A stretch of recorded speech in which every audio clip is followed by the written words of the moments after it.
Salutare prieteni! Astăzi în acest video vom vedea un truc în care va face calculatorul nostru ca să lucreze mai rapid. Pentru aceasta nu avem nevoie ca să descărcăm ceva programe, ci doar de bloc-not și un cod. Deschidem bloc-not și scriem mi-string egal cu 80 de milioane.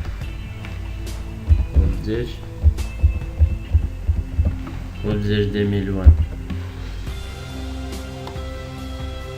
Aceasta este totul, iar acum salvăm. Salvăm locația unde dorim noi. Eu o voi salva pe desktop. Aici punem denumirea. Eu voi pune PC rapid. Iar unde scrie textul, formatul, noi vom scrie VBS. Salvăm. Aceasta este programul care a apărut.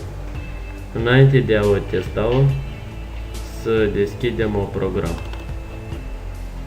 pentru a vedea cât de rapid merge.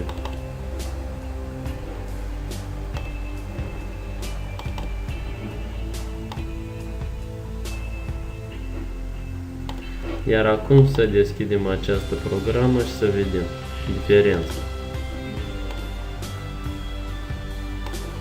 După cum vedeți, este mai rapid.